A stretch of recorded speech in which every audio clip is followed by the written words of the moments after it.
Good morning, Patriots. I don't know what's wrong with the sound, but the sound ain't sounding. So now we got to fix it. How you doing today? This is Mike the Patriot coming to you live from the downtown metropolis of Lamont, Missouri. I hope you guys are having a great day wherever it is you are at. It's beautiful here in central Missouri.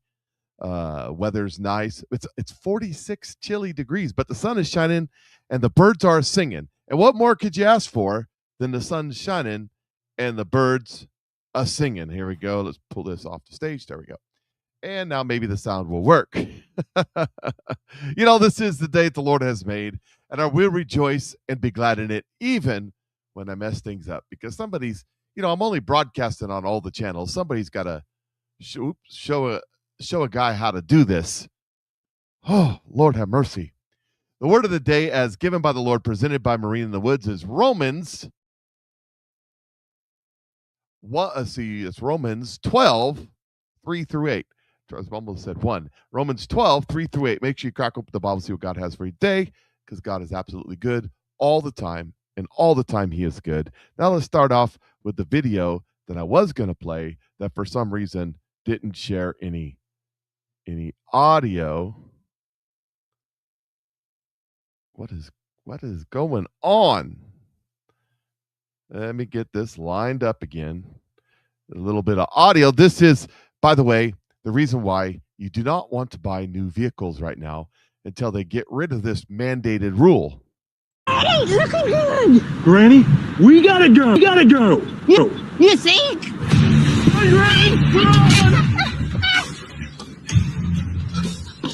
Let's go. Come on.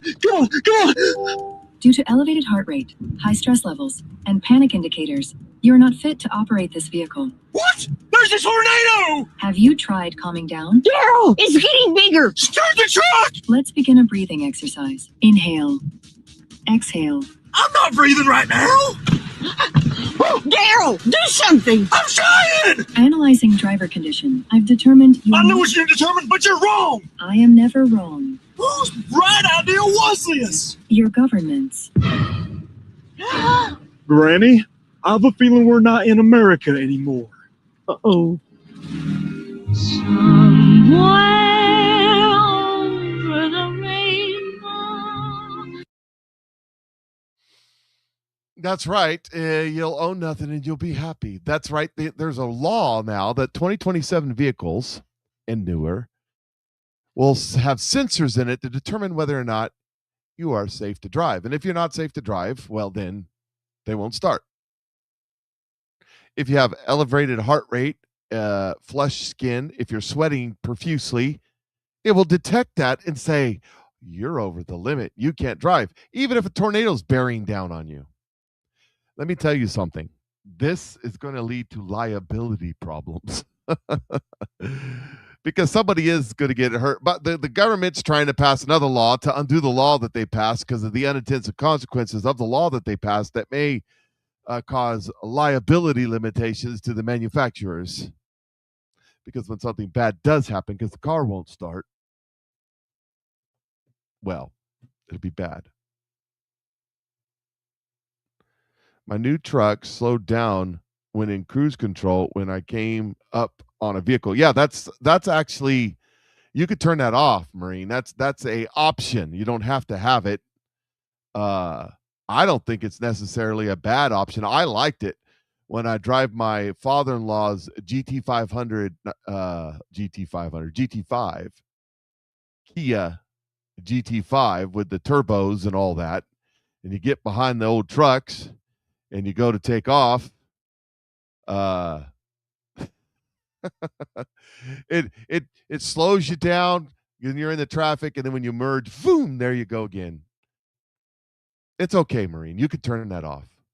My old Jeep doesn't have it. My wife's Jeep does have it, sort of, kind of works. Not nearly as fun as the Kia GT5. I'll tell you that right now. Did you know that Senator Kennedy had a TikTok? He does. Here's Senator Kennedy on TikTok.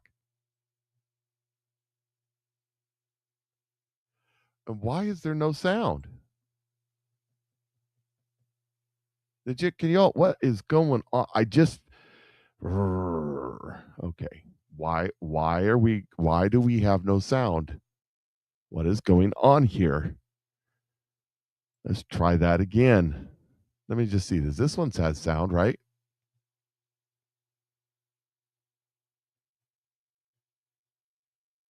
Oh, this is going to be a long day, ladies and gentlemen.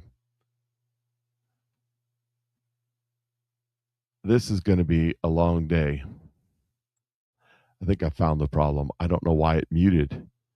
There was a mute button turned on. I had Senator Kennedy all lined up. It was one of the funniest ones I've seen lately, and I screwed it all up. I'm not even sure how I did that, but I did it. Here we go. Let's try this again. This time with sound. Hopefully it works. Folks, I believe that love is the answer, but you ought to own a handgun just in case. Oh, you got to love it. My 64 GTO doesn't have it. Nope, they don't have that kind of thing. Yeah, my old Dodge truck doesn't have cruise, doesn't have air, doesn't have anything. Nothing on the dashboard works. It just is what it is. It's an old truck. It's an old truck. That's right.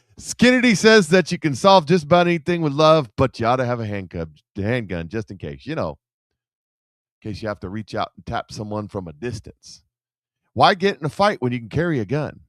That's what I'm saying. By the way, the Democrats are saying when they stack the courts and have a 7-6 ruling, this is their response to the courts setting straight the original intent of the Voting Rights Act. They said when we stack the courts, we're going to ban guns. Here it is right here. This is Kurt Slinkler, whatever his name is.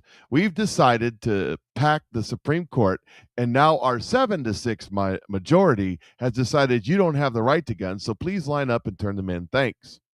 Then Finch says this is why we don't vote Democrat. But I've got more to say on that.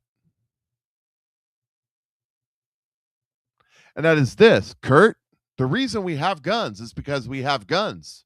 You first.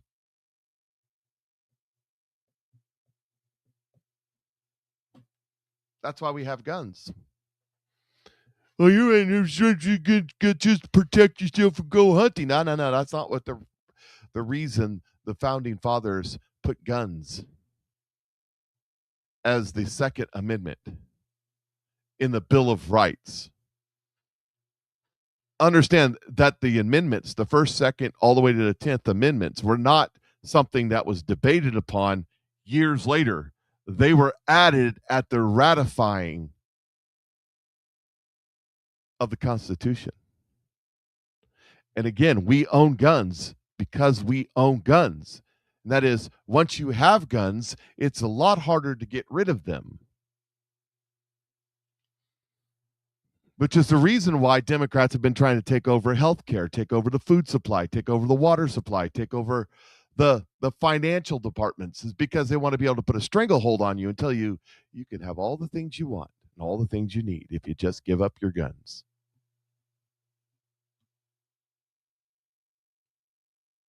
You're right. The Second Amendment is the only reason we have rights now. Yeah.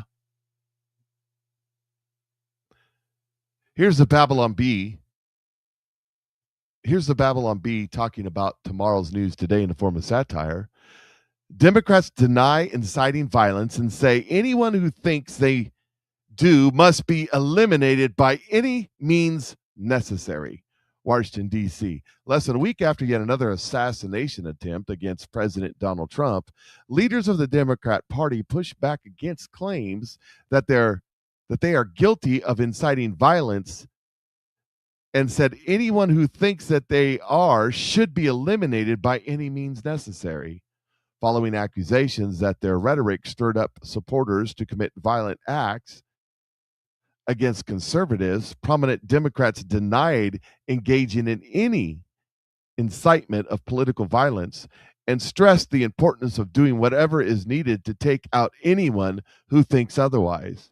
People who think we incite violence must be taken down, said House Minority Leader Hakeem Jeffries, also good Baptist boy who loves the call of morning prayer. It's unconscionable to make allegations that our party is somehow guilty of calling for political violence against our opposition. Anyone who makes claims to the contrary should get what's coming to them, if you know what I mean. Despite numerous acts of violence against Republicans and conservatives in recent years, Democrats maintain that they are in no way responsible and urged anyone who disagrees with them to be quiet if they value their lives. We have never threatened anyone, said Congresswoman Rashid Tlaib. And you don't want to find out what happens to the next person who tries to say we have. Democrats clarified that anyone who accuses them of inciting violence was literally Hitler and should never be allowed to hold political office, no matter the cost. At publishing time, Democrats have preemptively distanced themselves from the next assassination attempt against Donald Trump. Well, the funny thing is about that is that these people absolutely did say we haven't these people absolutely did incite this. They absolutely did say the things they say they didn't say. And I have it on video somewhere if I can just find it. But for some reason, in the middle of the show, with everything else that's going on, did I tell y'all that I'm broadcasting on all the channels today? Yeah, of course I did. What are we going to do? What are we going to do, right?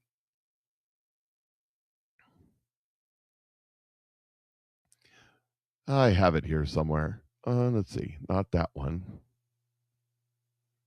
I know I have it here somewhere. If I could just figure out how to work this here Google box. Oh, you set up the joke, you get it all set up, ready to go, and then you screw it all up totally. But that's okay. That's okay. It's all right. We'll figure it out eventually. And I have no idea where this post went that I had totally set up. I guess it doesn't matter. So we'll just go on to some other crazy posts, and maybe we'll come across that post. For example, this crazy post. This is a California governor candidate in California. Just letting you know where we're coming from. CJEC, the Coalition for a Just and Equitable California, which has been leading the charge for reparations, does not do institutional endorsements, but I am proud to bear the personal endorsement of Chris Lodgson, its intellectual leader. I have been 10 toes down for reparations for my entire career, and I will also just make the point that the Green Party has as well. The reason why I accepted Dr. Jill Stein's invitation to run as the vice president for the Green Party in 2024 was I asked her about reparations, and she said they behave as though it's incalculable, but it's been calculated many times. It's $14 trillion at least that is owed to the descendants of the enslaved, and I'm in favor of cash payments. That's right, ladies and gentlemen. He's calling for $14 trillion in reparations. By the way, the debt has now reached $39 trillion, pushing closer to $40 trillion than $39 trillion.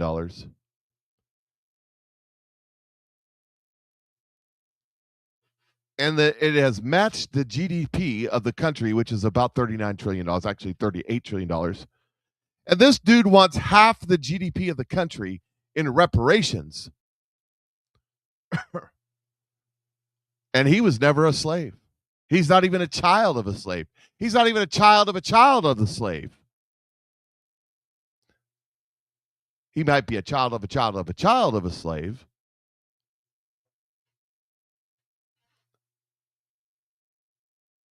Yeah, just print the $1 trillion coins and give it to him. Yeah, that'd be fun. Just do that. That'll solve all your problems. Will be solved then, wouldn't it? Here's another story. This is insane. Alabamans are excited. I make fun of the people from Alabama, and I don't really make fun of them. I make fun of them in parody of how the elitist Democrats, like Jasmine Crockett, she's one of the powerful 536 members of Congress. And she is a very select few of elitists when she looks down on her friends from the hood. And she definitely looks down on her friends from that Alabama. Ugh. Alabama. Well, Alabama's feeling pretty prideful right now. Alabama, after finding out their student math and English scores are higher than New York and California. What was that? Everybody makes joke. Now Alabamans are making jokes about Californians.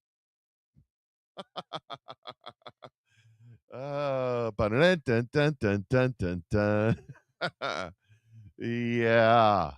Good times. Good times. So let's see here. Where is it at? I just saw your post about Buc-ee's. There it is. Marine says no Buc-ee's here in Ohio. I got to go to DC. I got to go to Baltimore. Same thing. The first weekend of June. So that'll be Thursday, Friday, and Monday of that weekend. I will not have a show, but maybe I'll get Charlie to sit in or something. I don't know. But good times, right? There's no Buc-ee's on the way. I mean, you go to Florida, you can go buy a couple of Buc-ee's. You go to Texas, you can go buy like 100 Buc-ee's. From Missouri, we actually have a Buc-ee's down in Springfield, and they're opening one up in the Kansas City area. But there's no Buc-ee's. That's the only drawback to driving to there. So, well, I was hoping you'd go with Marine. I'm sure there's a good restaurant around there somewhere. We'll find it. Actually, John lives there, so he'll probably know. Anyways, inside story. Especially the ones who moved to Missouri. Yep. So Alabama has higher scores. Okay, I'm at potentially hundreds of.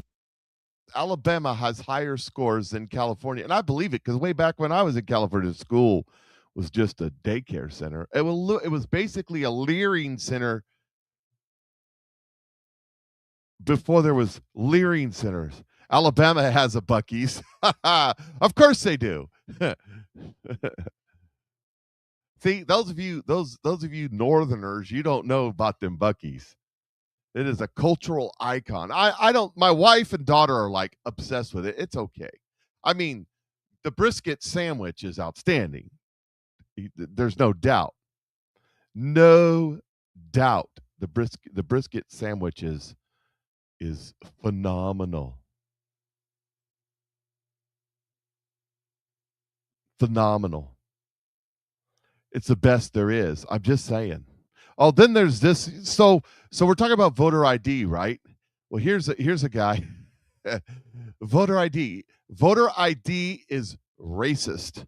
Business owner says voter ID is racist, but then asks for an ID. Voter idiocy, voter ID laws are racist. Just say no to voter ID. Oh my God, this guy, I love him so much. Good. How are you? Oh my God, his Are voice. You the shop owner? The do-rag. I have some terrible news. The chain. It looks like your certificate for the shop, it's actually expired. Yeah, it expired, and we're going to need $500 today to make sure that you can still have the shop going. Ooh, that's such a good point. I'm Javante. I'm with the Illinois State Licensing Board. Can I have your ID? Excuse me, bigot? Did you just ask a black man for his ID? Come on.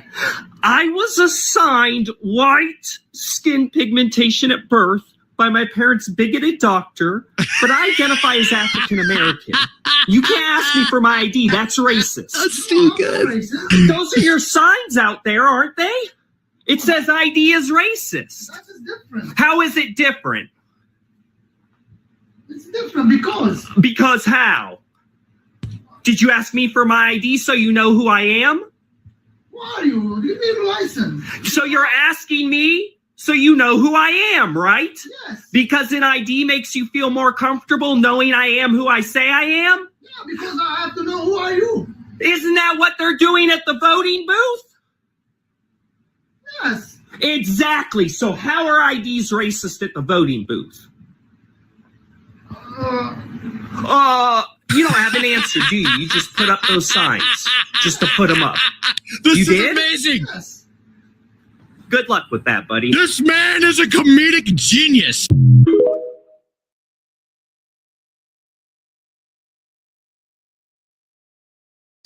So, it's only racist if you're a Democrat and you need the votes. That's the only time that it's racist. The rest of the time, not racist. Oh, here's the video of the Democrats calling on Democrats are the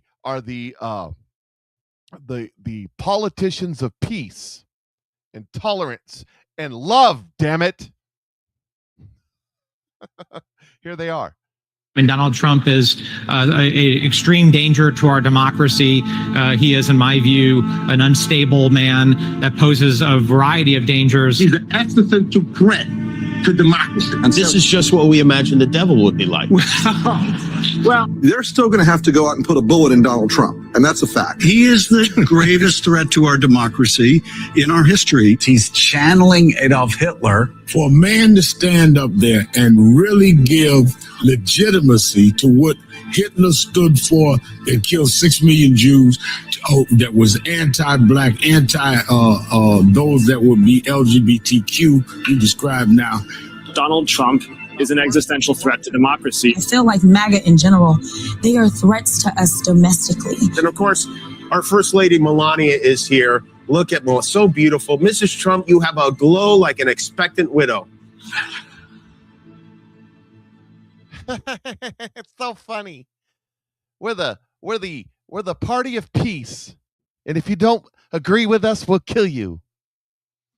And take your guns.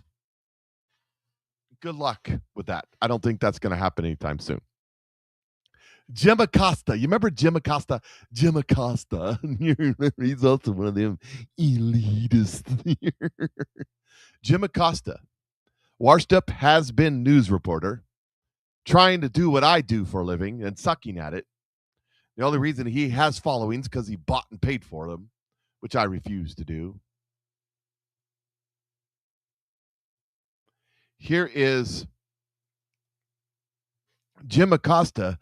Donald Trump is spending a couple, millions of dollars to redo the viewing pond, the pool, the reflection pool, whatever they call it, the one between the Lincoln Memorial and the Washington Memorial, and it's been in piss poor shape. The Obama spent millions and millions of dollars fixing it, and they didn't fix it. Joe Biden spent millions and millions of dollars trying to fix it. They didn't fix it. Now Donald Trump is fixing it. And Jim Acosta, well, he doesn't think it's a good idea. Okay, so we came down here to see if the National Park Service is actually painting the reflecting pool blue. And they're really doing it right now with blue paint. So it looks like a swimming pool, except it doesn't. But it's happening. And it's so weird and dumb. Dude, this is sucky and it's tacky and we're just going to pay never this bitch. So Trump says it's only going to cost $2 million. And if you believe that, I have a reflecting pool to sell you. But in the meantime, this is what he said he wants to see out of the new reflecting pool. And I'm going to read this. He said, quote, like in the Bahamas. He said, well, this is Washington, sir. We can give you turquoise. But why don't you try like we have a color? It's called American flag blue. I said, that's the color I like. That's a quote from Donald Trump.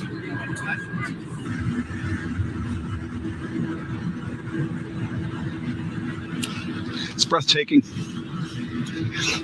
It's so moving.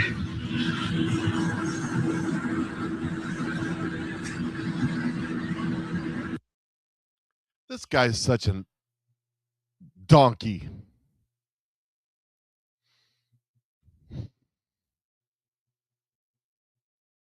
Yeah, it's called American flag blue. You commie piece of crap. You commo fascist Marxist piece of crap. Why don't you find some other country to go live in? You know, here's the thing about how stupid this guy is. This is how stupid Jim Acosta is.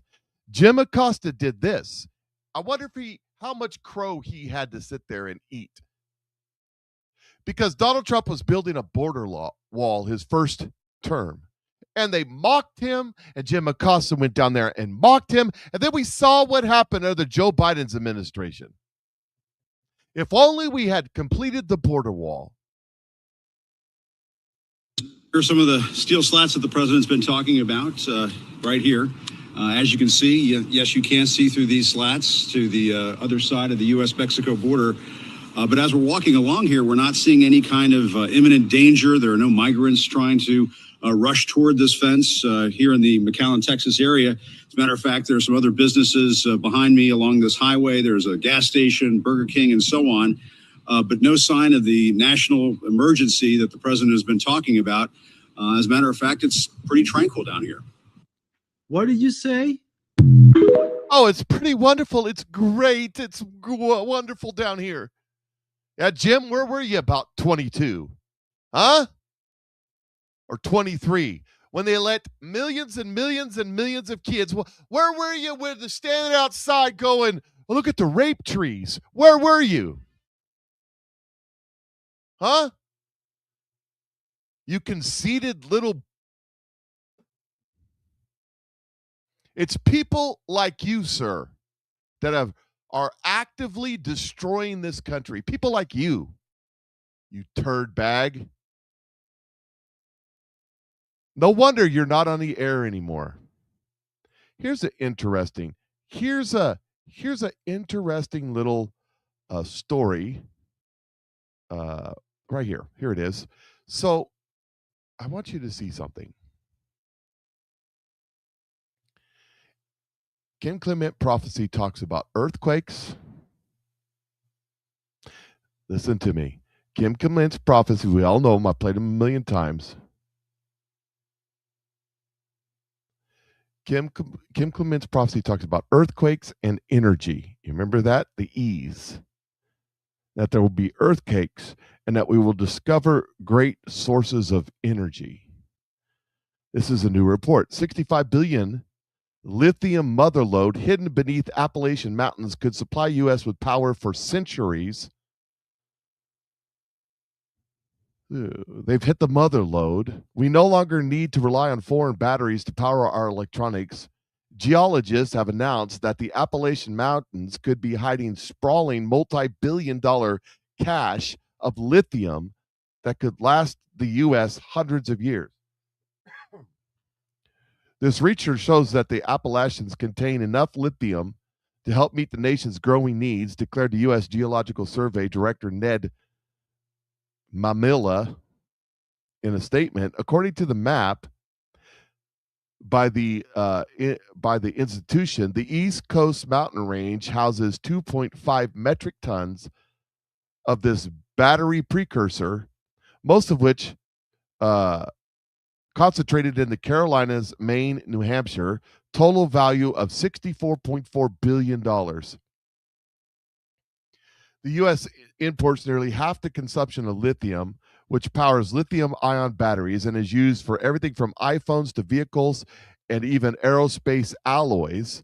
With this recent material motherlode, the USGS officials estimate that it could supply 1.6 million grid-scale batteries, enough to power 130 million electric vehicles and supply 180 billion laptops for the collective 1,000 years of global use. It could also fuel 500 billion cell phones, the equivalent of 60 devices for every person on Earth. All told, that this haul is enough to replace 328 years of imports, at last year's level, providing a major contribution to the U.S.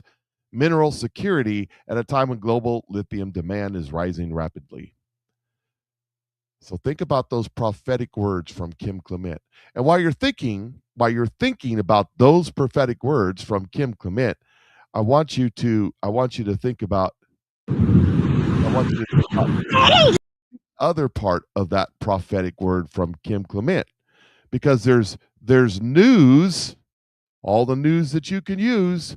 There's news out there about some events that are happening around the world that lead you to think about the other part of that prophecy from Kim Clement. He said that the earth shall bring forth its bounty and energy. And we find out we now sit on the mother lode of lithium. And then, so what are you talking about, Mike, with the other side of that prophetic word? Well, let me get to it here and I will show you. But there's breaking news. There's breaking news that many people may not have heard, that I found to be extremely interested as I saw. Here it is right here. Did you all hear this? This happened yesterday.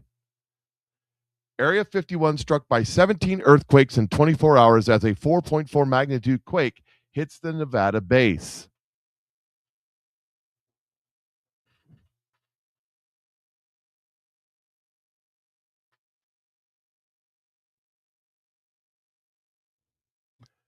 Well, that's interesting, because he talked about earthquakes, the big E, energy and earthquakes. Now, here's another one.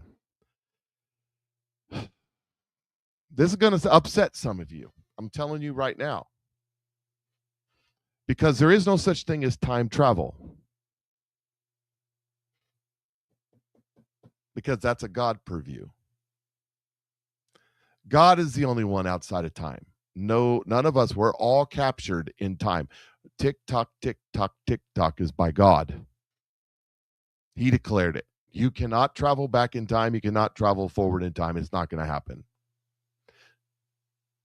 Here is Laura Trump answering that question. All right, final question. What do you think of the theory that Barron is a time traveler? You know what? What is this? I've seen this out there.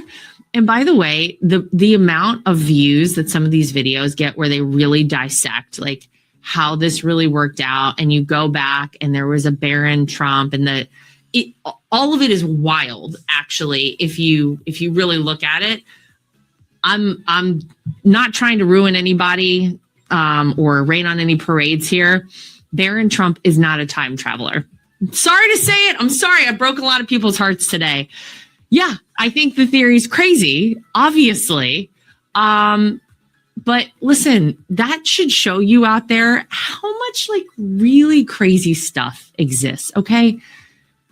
Name me one time traveler. Name me anybody who actually can say that that's a real thing. It doesn't exist. But people have gotten so far off the rails on this Barron being a time traveler thing. I don't know what to tell you. I think it's crazy. I've known Barron for 18 years. Okay. He's not a time traveler. I've seen him grow up. It's crazy stuff. But I think people love to grab on to, conspiracies or things that are very far-fetched like that. You also, if you believe that, may be a person who believes that we didn't actually land on the moon. We're going back. Artemis 2 just circled around the dark side of the moon. They got all their intel. We're going back. We're going back to the moon, and then we're going to Mars, supposedly. You probably believe that 9/11 was an inside job. All those things, right? Barron is not a time traveler. So I'm sorry to ruin it for everybody, but that's just what we got to do here today. It was eruptions, too. There was 3 E's, I believe. It was energy, earthquakes, and eruptions. I saw a picture of Barron at Lincoln's speech. Yeah. You know how many people are making ridiculous amount of money spreading that ridiculous stuff? The thing is, there was a comment on my show from yesterday. A guy just upset that he doesn't trust Dan Bongino, doesn't like Dan Bongino. Dan Bongino's compromised. Let me tell you, all this stuff that's out there, that these Patriot mythology influencers have put out there, insurgents have put out there, all this stuff, right? The med beds. My sister sent me something the other day and asked me if it was true, and it was talking about quantum financial system. All this stuff that's put out there is designed to make you confused, upset, and doubt. It's not happening. It's not happening people are it's not happening because they had their hearts set on Purple Ox and Gitmo, and that's not the way it's going to go down. It's intentional. And all this stuff. So here's my conspiracy theory. This Barron Trump time travel stuff. And, well, there's a book that was from 18... Blah, blah, blah. Yeah, sure there is. I saw it on the internet. There is a book. Is it that old? It says it was published this, then, and there. I know what it says. What I'm saying to you, is it that old? Is it possible that maybe it was created to sell a book?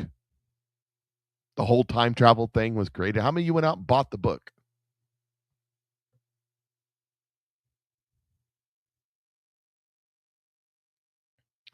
Nacera Rattletrap 1776 interviewed Charlie Rhodes on that. He lost credibility at that point. Nacera Jacera isn't happening.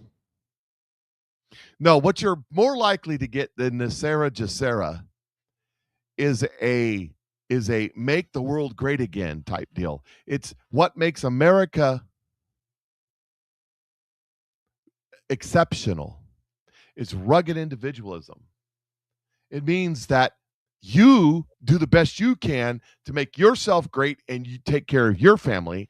I'll do the best that I can to make myself great and take care of my family. And everybody will be great together when we do that. Everybody will be elevated. If you want to be captain of industry and create electric cars and rocket ships, be the best rocket ship guy that you can be. But if you want to be a trash collector, be the best trash collector you can be. And if everybody's just being the best at who they are, we don't have to worry about crime. We don't have to worry about what's going on around the rest of the world. So if America's concentrating on making America great, and China's concentrating on making China great, and Taiwan's concentrating on making Taiwan great, and Russia's concentrating on making Russia great, and France is concentrating on making France great, and Belgium is concentrating on making Belgium great, then we don't have time for wars. That's the concept that Donald Trump has. Rugged individualism and rugged individual countryism. Nationalism.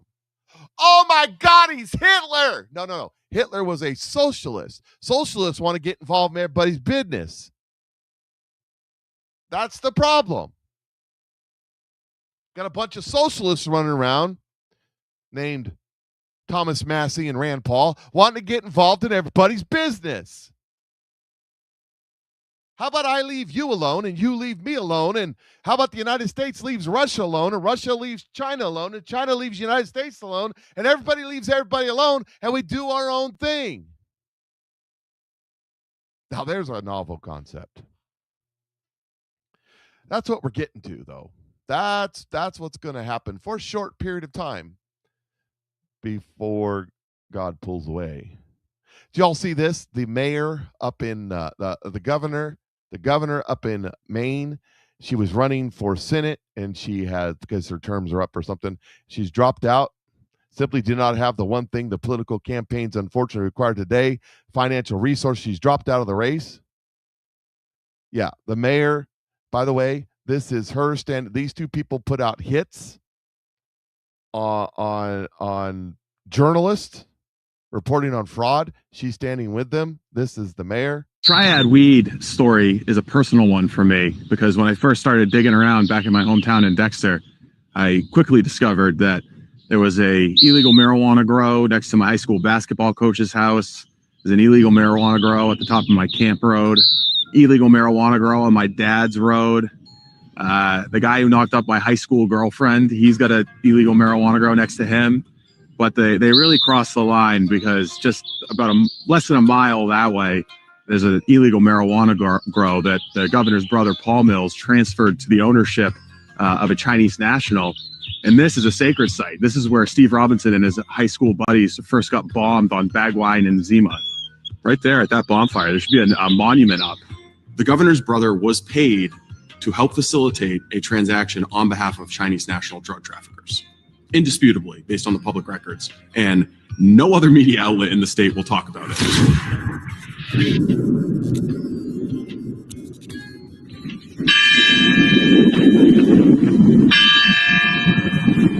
Steve Robinson, editor-in-chief of the Maine Wire, here on the scene in beautiful Corinna, Maine. As the direct result of our reporting and our unwillingness to look away from the problem, there have been an increasing number of raids on these properties. I hear noise in the back. Yep.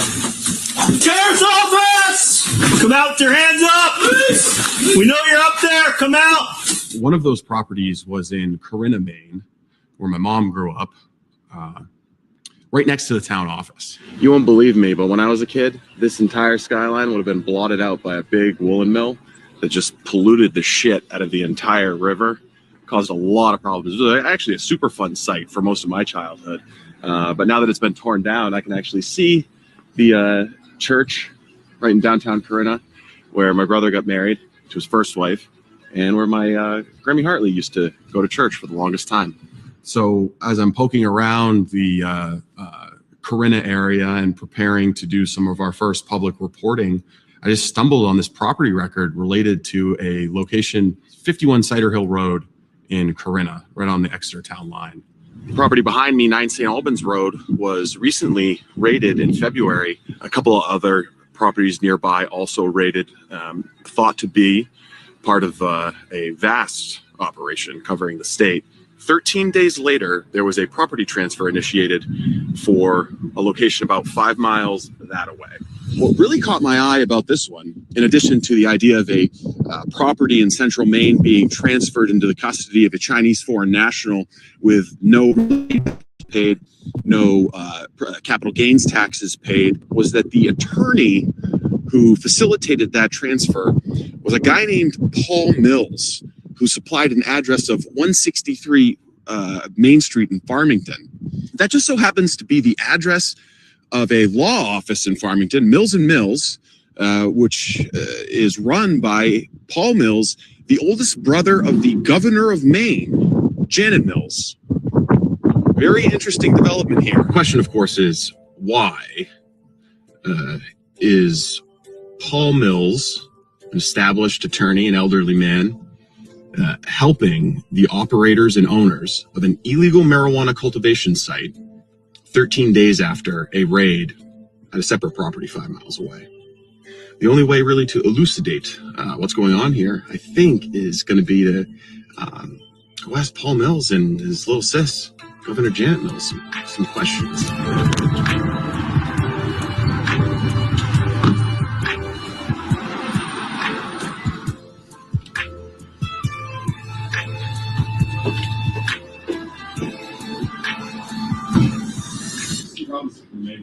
Okay, sure. I wonder if you have a moment to talk about that property in Corinna. Not at the moment. No, right. Okay, you get the point. She may be a little bit corrupt, and she may be other things. This is her performing at a Portland drag show on October 29th, 2022.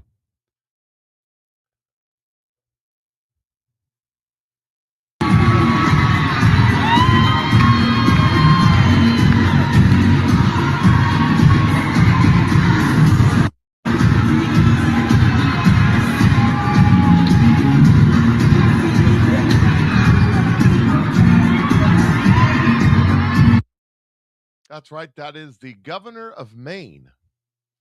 I mean, what could go wrong, right?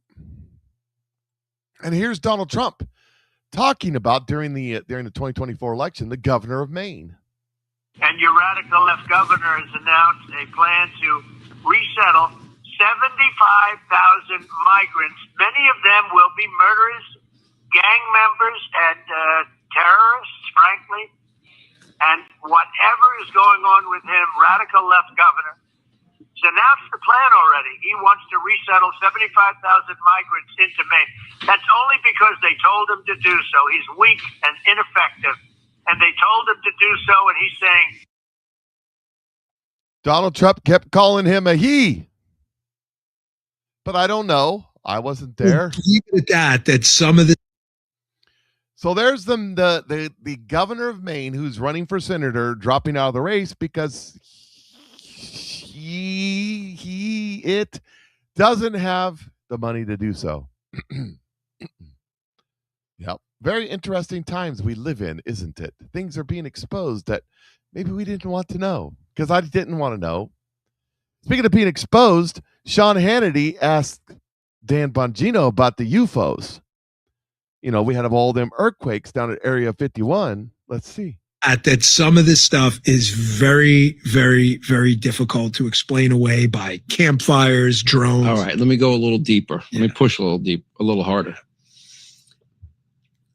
Anything that our government knows that is so classified that you couldn't see? Me as the deputy? No. Yeah, you could see everything. Yes. And on that, yeah. And you did look. Yeah. Yeah, there's nothing, I'm sure. There's nothing, like we don't have an alien body. No. There's close encounters. No, I mean, we could. What does your gut tell you? Well, I shouldn't say that, because you don't know what you don't know. The president can see everything. He's the ultimate declassification authority. So I shouldn't say that. I'll just leave it at, I only know what I know, and I was given access to a pretty broad. See, I've asked him a couple of times as a friend, not in any professional capacity. And he's not as interested in. I'm like, why are you not demanding an answer? I want to know. Just ask for me.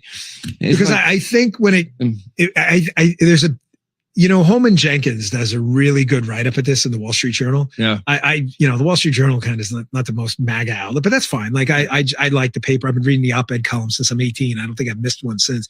But Holman Jenkins has a really, really amazing series of pieces in the op-ed section. Just put in any outlet, WSJ.com, Jenkins, UFOs. He's got at least 10 pieces on this. My humble opinion, if you want to really understand why the president and others in the national security infrastructure are very careful with this topic, he has the best explanation out there by far. And you have to be very, very careful, because foreign adversaries listen to this stuff. That's why guys like me in a position of responsibility don't go off half-cocked and be like, hey, man, look, there's some shit out there, but I'm not going to I'm telling you the truth. There's some stuff that's bizarre. I'm not telling you it's not explainable. Matter of fact, a couple of them that we even thought were bizarre had a pretty innocent explanation later. And as measurement and AI gets better, I think more and more of these things will be explainable. But I'm telling you, a large swath of what you're seeing on the internet is very, it very can be convincing, though. If you look up parallax, it'll knock out 90% of these things. The parallax effect. Okay. You think you're seeing something moving fast. You're not. You're seeing a camera moving fast. You're not seeing something. That's not all of them. I'm just telling you, like, it's a lot. But you got to be very careful. It doesn't contradict anything in the Bible. If you look up whether or not, God created the heavens and the earth, it doesn't talk about whether or not God may have created other life on other planets, whatever, or other universes, because we have universes within universes. All right. Have you read the Bible, Sean? Just asking for a friend, because I don't know. Dan Bongino's like, no, then Sean Hannity's like, oh yes, oh yes, oh yes. There is something coming, by the way. Wonders in the heavens. But it will not be, it'll be deception by far. Another thing, Dan Bongino's given a list, rank 1 out of 10 if the person is a traitor. And listen to what he says. There's some conversation about Christopher Wray and what his role in all this is. 1 to 10, 10 being the worst. Yeah. James Comey. Easy 10. Easy. 1 to 10. Christopher Wray. Jury's still out, but definitely in that 8, 9, 10. The only reason I say the jury's still out is because I'm not sure what was deliberate ignorance. In other words, don't tell me because I don't want to know, and what was deliberate. So the jury's still out on that. Clapper and Brennan. Oh, only because 10 has to mean something. I'll give Brennan a 10 and Clapper a 9, but Clapper's probably a 10 too. But 10 has to mean something because or else the rating system doesn't mean anything. Who else should be on that 10 list? Stroke. Peter Stroke. What about Page? Yeah, I would. The fact that Stroke was a manager makes him worse. I'm telling you, they're all in that 8 to 10 band, but there's nothing like a rating system where everybody gets an A, right? You can't have that. Everybody gets a 10. I would throw, in there as well. In that band, I would put Pre-Step in there. McCabe? Oh, McCabe is another easy 10. I mean, McCabe is these guys. And this is, Oh, yeah. Yeah. No, I'm sure. And the thing about McCabe, I think that McCabe would almost be like a 10.5 because what bothers me about McCabe is, listen, Sean, when Michael Milken got caught in that big financial thing, like he dedicated the rest of his life to charity. Yeah. There are people to this day go, oh, I don't care. He ripped me off and he sucks. And you're allowed to think that. But love him or hate him, he at least made an effort to correct his wrongs. This McCabe, I would watch him. I'm the deputy now. Like I'm in his office. He was the deputy. I'm now in your office. I know everything you knew. I'm watching this guy on CNN and I'm like, the freaking you lying hyena balls on this guy. I know he's lying. Yeah. And I'm like, the fact that he is still like that time he comes after me. There was that DC incident where the guy had screamed like Allahu Akbar. And I was very candid with the public. I said, we are investigating this as an act of terrorism. We're not investigating it as a candy store robbery, you dipshit. The guy freaking screamed Allahu Akbar. I don't care about your euphemisms games. I'm the deputy. We're going to speak clearly with the American people. He goes, I cannot believe they said this. I'm like, that's why you're on CNN right now and I'm not. That's well, I know Dan Bongino. We can't trust him. Oh my God. The thing is, the counter psyop to Q, the Patriot mythology insurgency, the big names, how'd they get so big all of a sudden? Was designed to cast doubt and make you doubt everything. Q said, look at everything, research everything, think about everything. Then the Patriot mythology insurgency to counter Q. Q was designed to do two things: wake people up and scare the hell out of the bad guys.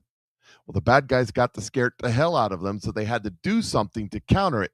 The Patriot mythology insurgency. All the QRF, the Nasera Dessera, the Michael Jackson and JFK Jr. coming back to life, the med beds, all the stuff out there that's now turning against Donald Trump and all this stuff, all the Candace Owens, we got Candace Owens being sued right now, all the Tucker Carlson stuff, all of this hate the Jews stuff is designed to cast doubt. If somebody says something to counter that, and the answer is, you're just a Jew lover, you took $7,000. That's not a constructive conversation. That's mind control. That's the scam.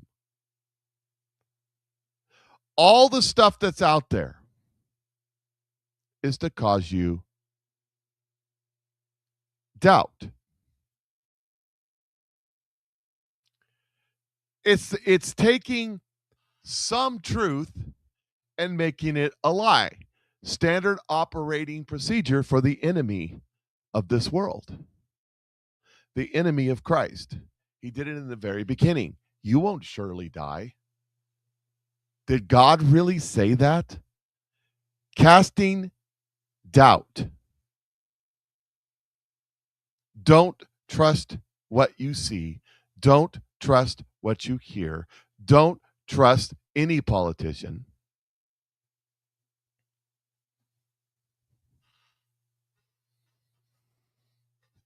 don't trust what the Bible says. They're now, the same operation is now attacking the Bible. It's attacking Paul, which is the most of the New Testament. Don't read it for yourself. Trust them.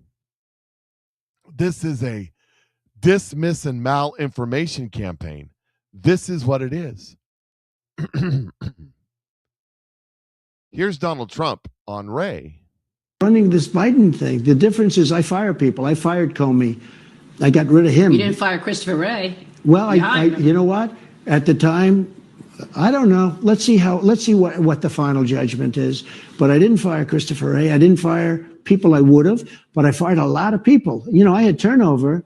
They have no turnover right now. How do you know if you get back in, you don't have a network of people around you working against you? I will, and so will anybody else that gets in as a Republican. These people are sick. These are sick people. But do you feel better this time around because you know what to expect? Well, I also know people that I didn't know before. I know now the smart ones. I know the dumb ones. I know the weak ones and the strong ones. I know tremendous amounts of people that I know will do a great job. But I was different. When I didn't like a job that somebody was done, I fired them, just like The Apprentice. I said, you're fired. You have to go. What about some of your former officials? Do you see them being in this next cabinet? Mike Pompeo, for example. I don't know. John Ratcliffe? He's fantastic. I mean, he's a great guy. John Ratcliffe has done a great job. Dr. Ben Carson? He's done a fantastic job. So you're expecting them to be in your cabinet? Some of them, yeah. I mean, if somebody did a good job, I would do that, yeah. Did you get that? Mike Pompeo, I don't know. Ratcliffe, oh, he's a great guy. Ben Carson, he's a great guy. You notice that? Mike Pompeo ain't. Ratcliffe is in his minute. Is Dr. Ben Carson in his? Yeah, is he? I don't think he is. Somebody tell me. I'm pretty sure Dr. Ben Carson turned down Trump. I think Dr. Ben Carson was like, I'm too old for this crap. He's an old dude. By the way, you know, you got all these Democrats running around screaming and hooting and hollering and complaining that black people are never going to get ahead because the Supreme Court ruled, right? Right? Explain Dr. Ben Carson, who came from the hood, whose mom was illiterate, who took them to the library every single day, him and his brothers or his siblings. I don't know what the makeup was. Every single day so they'd learn to read, so they would be smart, so they would have advantages. Dr. Ben Carson is a product of a mom who loved them enough to keep them out of the hood mentality. Unlike Jasmine Crockett, the queen of the wild frontier, who lived in the lap of luxury in the richest neighborhood in Missouri, in the southwest of St. Louis.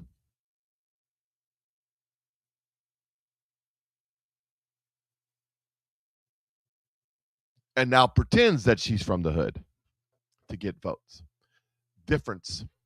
They both have the same skin tone, but there's a difference. So you're saying you're saying Carson wanted to retire. He was offered a spot. I was pretty sure he was offered a spot, but I don't think he's in the administration now. I think he did. I think he was wanting to take a step back. It's not that Donald Trump didn't trust him. It's that, I've had enough of this crap. I don't need it. I got the money. I'm going to go live my life. Here is Tom Elmer, GOP Majority Whip, on Tim Walz. This guy has no religion except the altar of Tim Walz. Everything, you can't believe a word that comes out of this man's mouth. He lied about his military career. He's lied about, he got caught on national TV lying about something as dumb as when he was at Tiananmen Square. And what was his answer back in that debate with J.D. Vance? He said, well, sometimes I come from a small town and sometimes I'm a bit of a knucklehead. You know what? That's no excuse for being a liar. And when he says that the buck stops with him, I agree, because it's as much as $9 billion has gone out under his watch in just the last 7.5 years. And all this garbage he's doing at the end is more fraud on his behalf. Think about this.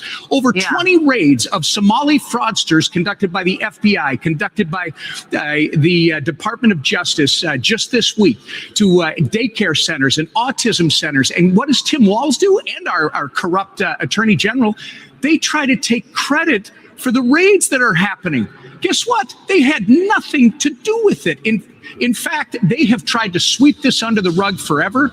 This was the reason that they were so adamant about the surge, because it took this topic off the headlines. Well, guess what? It's back, and he's going to have to answer for it. I'm glad he's acknowledging that he's the one that is going to have to answer for this.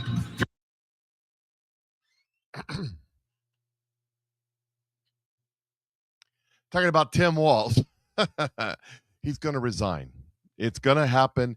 He's going to resign. Here's CNN just upset that the Supreme Court ruled that what they were doing, by the way, well, I'll get to this in a minute, but the history of this is so skewed, it's ridiculous.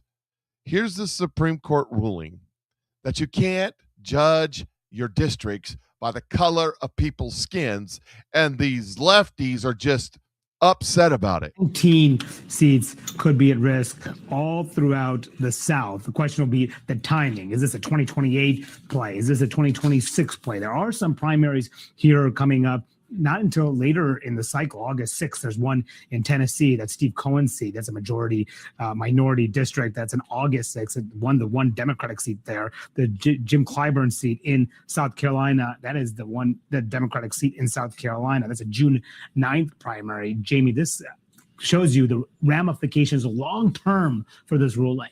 Absolutely. Just think about that number. 19 seats in play. And let's look at this politically. Laura, you talked about confusion going into this race. We're worried about voter suppression. Apart from the long-term impact, we are going to see people take advantage of that confusion.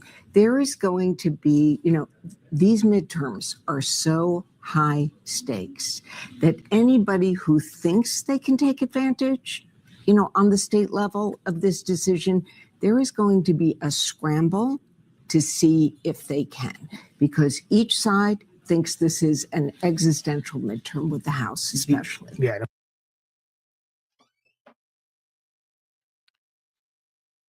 People are going to take advantage of it. Here's the thing. This doesn't suppress anybody's vote. Everybody that wants to vote still gets to go out and vote. What it does do is doesn't create artificial districts so that black people, this is the purpose of it, can vote for Democrats. That's what this is. You see, this eliminates artificial Democrat. Black people can still get elected. The problem is not the color of the skin, but the color of the politics. You see, back in the day, those were all blue states. But they started losing in these states when they went off the rails, which is what they did. Here is Representative Elmer again, or Senator Elmer, whatever he is, talking about what's going to happen in the midterm elections. Hold our majority and expand it, Maria. And the way you're going to do that, first, it's perception and reality. You just started talking about the reality. The reality is there is all kinds of great news in our economy. The problem is the perception of the average American citizen has not intersected with that reality quite yet. If you take a look at tax day, that was the beginning of how people actually are feeling it directly. No taxes on tips, no taxes on overtime.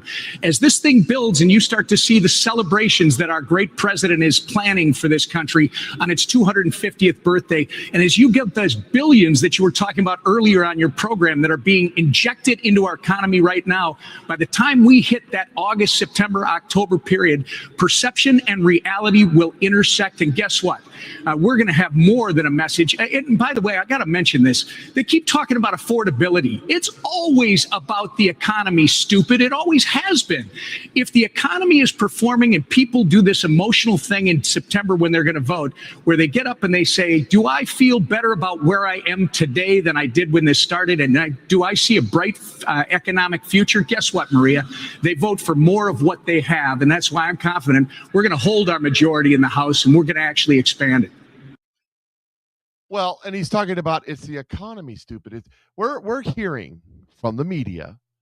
I just looked at the Drudge Report this morning. Gas prices are up. Yeah, I know.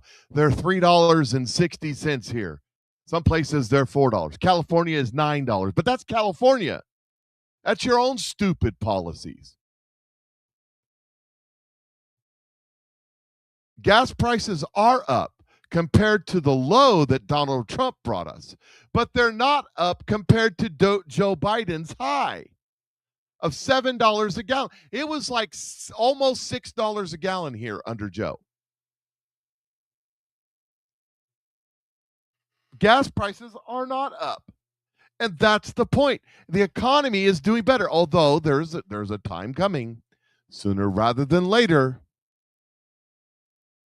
There's a time coming where the economy is going to go through a lot.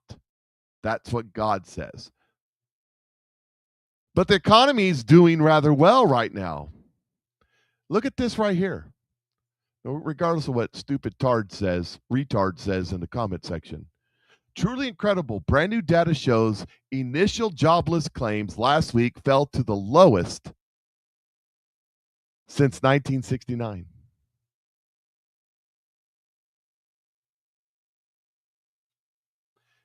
And let me ask you guys, they're saying $4.99 in Indiana, $4.99 in Chicago. What was the high, say, in 22-23 under Joe Biden?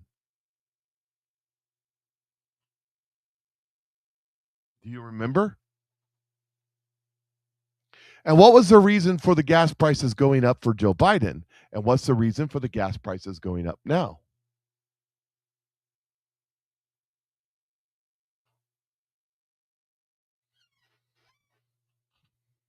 So the economy is doing well. People are going back to work. People got a bunch of money back from taxes that they didn't have to pay. My wife's check is now bigger on average because she doesn't have to pay taxes on all the overtime she gets working for the post office.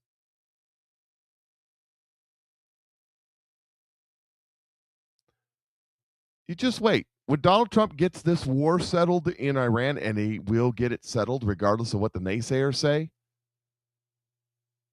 prices of gasoline is going to drop dramatically.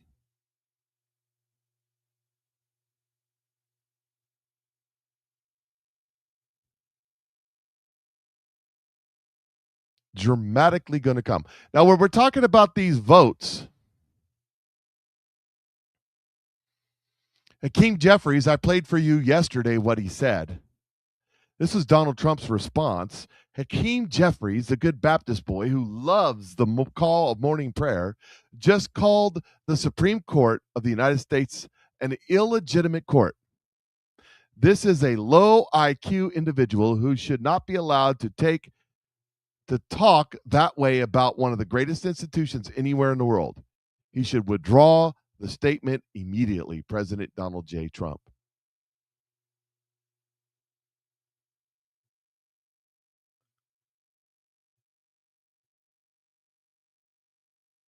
You're saying, Matthew, that the gas was never as high under Joe Biden. Boy, we have a short memory, don't we? Where do you live?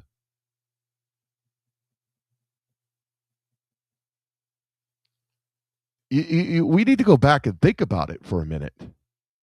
Somebody Google in your neighborhood what gas prices were at the high under Joe Biden.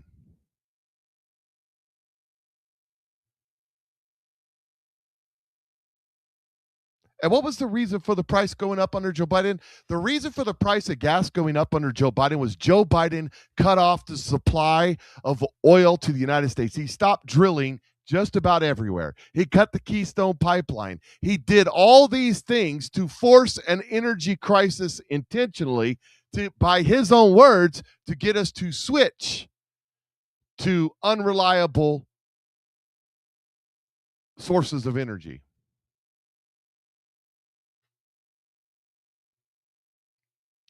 As Barack Obama once said, energy prices will necessarily go up. What has Donald Trump done? Understand that if this war had kicked off under the Biden administration,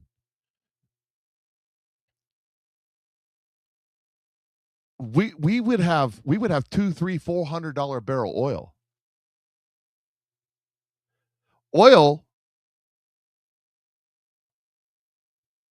Oil was $145 a barrel, I believe, in that neck of the woods under Biden. Oil in the United States, traded in the United States, hasn't went above 120, and it was only there for a minute. It's dropped back down around 100. It's like 105. Let me see. It's 100 right now. It was 105 this morning. It's 100 right now.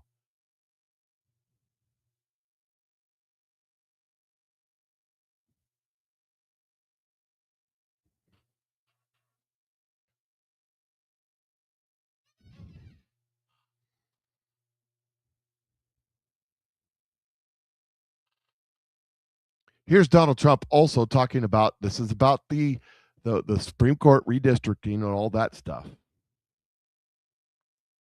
He says, I had a very good conversation with Governor Bill Lee of Tennessee this morning, wherein he stated that he would work hard to correct the unconstitutional flaw in the congressional maps of the great state of Tennessee. Likewise, all of the other political representatives of Tennessee have promised to do so. This should give us an extra seat and help save our country from the radical left Democrats and the radical rhino Republicans and their country-destroying policies of high tax, open borders, transgendered mutilation, defunding the police, ICE, and Border Patrol, no voter ID, soft on crime, and so much more. Thank you, Governor Lee. Push hard, President Donald J. Trump.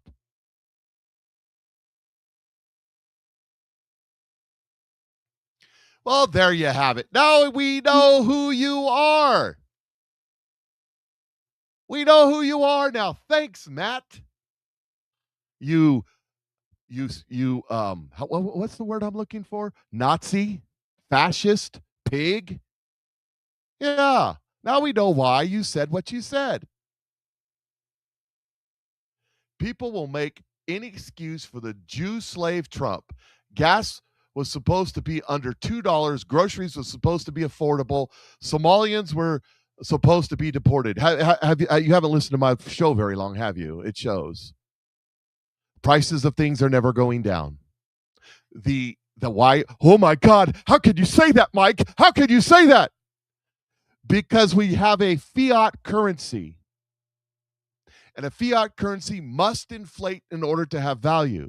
The Fed said it in so many words. Their goal rate is 2%, meaning every year your dollar's worth less by 2%. The price of everything goes up by 2% at least. That's their goal rate.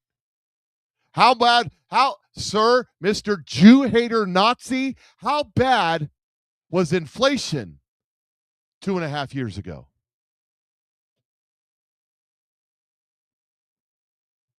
He hasn't said anything to get kicked off, Mike. He's not disrespecting or cussing or doing all of that stuff.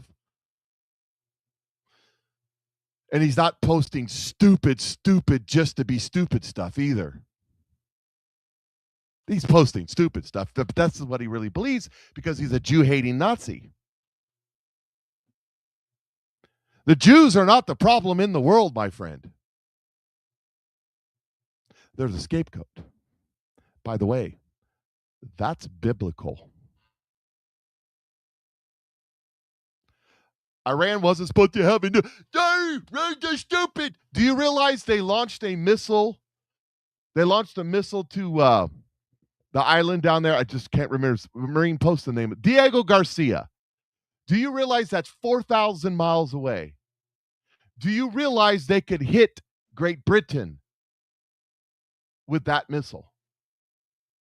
Do you realize that they have enough, right now, they still have it, enough fusible material to create 10 to 12 nuclear bombs, and it would take them less than 30 days to do it? You do realize that. No, you're too stupid watching MS Now to realize that. That's the truth.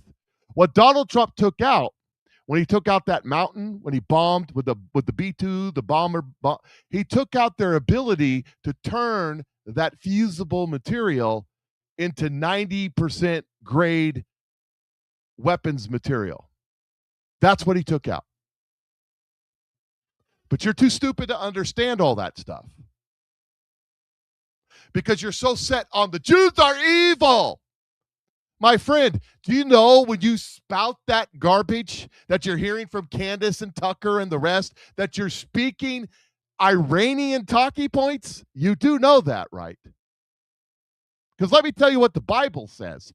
It doesn't just say it to Abraham, that I'll bless those that bless you and curse those that curse you, but also says it, Balaam also says it about them. But you don't know that story because you don't read your Bible. You don't have any idea. It also says it 2 other places in the Bible. But you don't know that because you don't read the Bible. Because your little God, the God you serve, the God of this earth, the God of this age, doesn't want you to know that stuff. And he hates the Jews too. You know, you're fulfilling biblical end times prophecy, right? No, you don't know that because you don't read your Bible, because you're too stupid. Yes, I'm calling you stupid and ignorant. The Bible would use the word foolish. Christ is king, not in the way you're saying it, Tard. Christ is king of what? Christ is king of what? Christ is king of what? King of what? The Jews. It was put right above his head on the cross by the Romans to mock him. That term that's going around, all of these Jew haters are saying, to mock the Jews. You see what I'm saying? I'm sorry that you guys are not everybody, but you people saying that, like Tard, who's retarded, and he's showing us, do not read the Bible and do not understand in context what this means. Christ is not king. He's King of kings and Lord of lords. And if you don't accept that, you're not saved and you're not a Christian.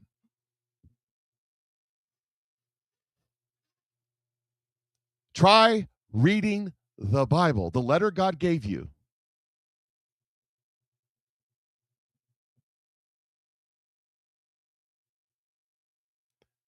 That expression, Christ is king, was put above Jesus' head on the cross to mock the Jews. So when these social influencers are going, Christ is king, Christ is king, Christ is king, king of what? They're not saying it to honor Christ. They're mocking Christ, just like their father does.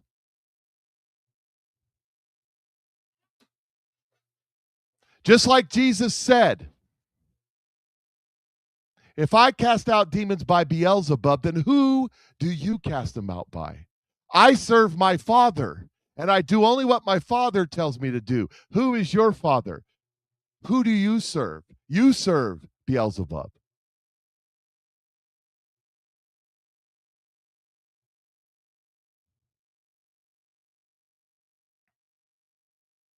Yeah, some of you don't like that, do you? That gets under your skin. Because this guy's read the Bible once or twice, and he knows what it says. Donald Trump also said this: anybody running for president or vice president should be forced to take a cognitive examination prior to entering the race. By doing so, this would be This wouldn't be surpassed by people like Barack Hussein Obama, or we wouldn't be surprised by people like Barack, in quotation, Hussein Obama, or Sleepy Joe Biden getting elected. Our country would be much better place. I took the exam 3 times, three times during my 3 terms as president. Oh, this is going to get the Q folks all wired up. And aced it all 3 times. An achievement that even on a single exam, according to the doctors, has rarely been done before.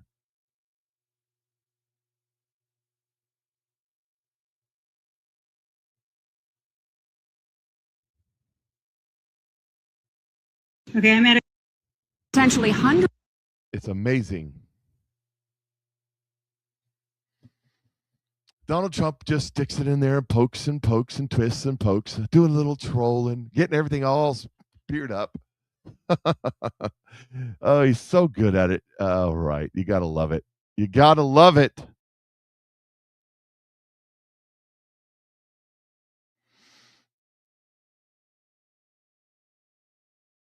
Here is Candace Owens' lawsuit. Candace Owens is in trouble. On behalf of Brian Harple, I filed a defamation lawsuit against Candace Owens and Michael Snow. We will not be providing any other statements. You can follow me for updates. So what's that about? Well, people have been telling me, messaging me for the last 7-8 months, if Candace Owens is wrong, they would sue her. Well, here they are. But now y'all go around. I already had somebody sending me a message telling me to leave Candace Owens alone because Candace is a hero. Candace is great and perfect in all the ways. Whatever. She's a grifter extraordinaire. Here's Brian Cates, political commentator over on X. You should follow him.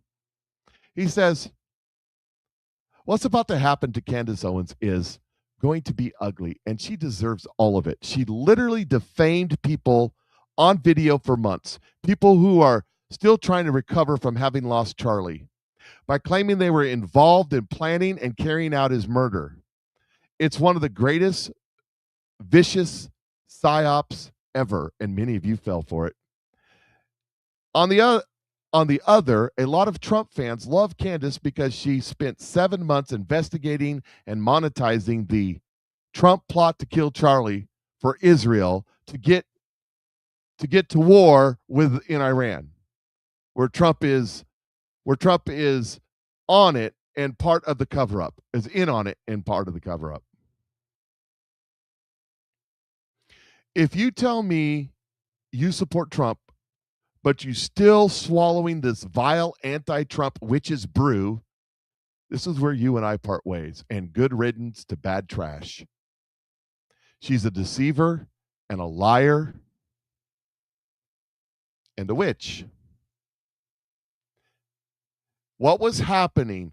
Listen to me. Listen to what I'm about to say. Prophetically about to say. What was happening in the days after Charlie Kirk's assassination, Mike will agree with me on this, was a massive, uninitiated by man revival and a harvest as people after people after people people were saying, I don't know why I just turned into church today and I've never been to church, or I haven't been to church since I was a kid, and it was wonderful, and God spoke to me and I got baptized and now I'm a Christian. It was happening over and over and over and over and over and over, hundreds and hundreds of thousands of times. And then Candace reared her ugly head and started her conspiracy theories, starting attacking Turning Point USA and Erica, and it shut down. Listen to what I'm saying to you. The only reason she was able to shut that down, the demonic forces were able to shut that down, because it isn't time yet. A couple events have to happen first, and then the great harvest will come.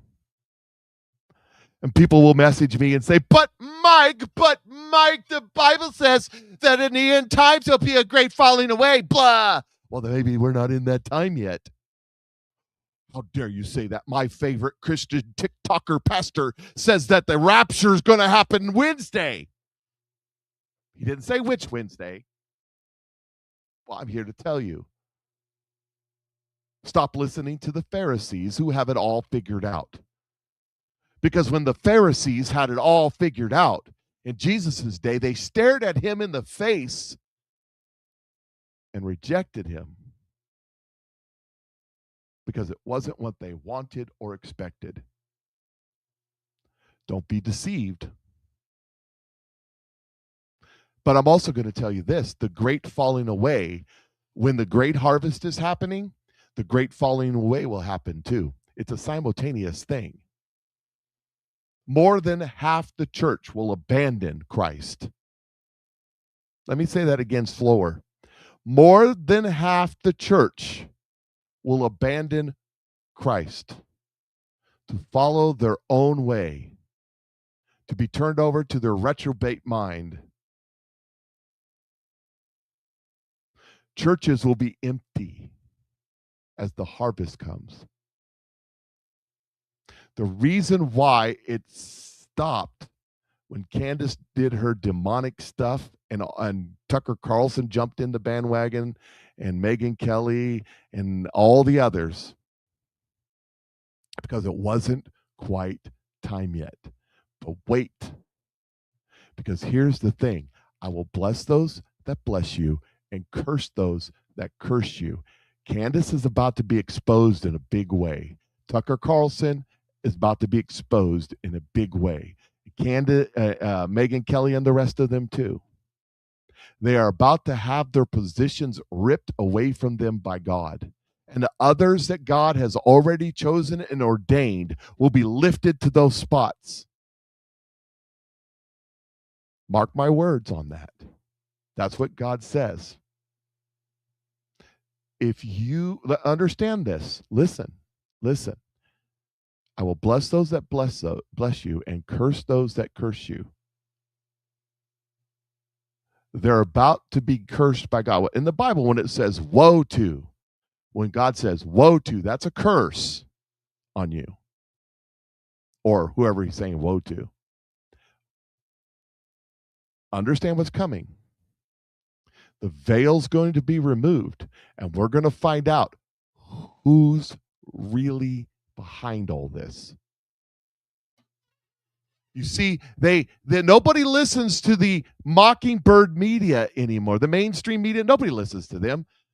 The demographics of MSNBC and CNN and Fox News are like 70 years old.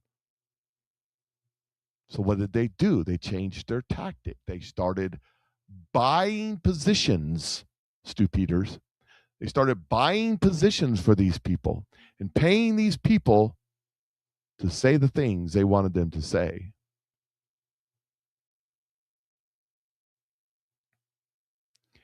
It is going to be revealed. Candace says she's very excited because she's going to get to have discovery. And you know what? They're going to get discovery too. And you know what they're going to go after? Your financials. Where'd your money come from? Who's sponsoring you? Who paid for your multi-million-dollar studio and production? That all costs a lot of money. Who pays for all that? You may not agree with me. You may not like me. I don't care. I'm not saying the stuff that gets me clicks and likes and all that stuff. I'm not saying that. I'm not. Or I'd be one of the Candace shields. I'm saying what God is telling me to say. I'm saying what God is telling me to say.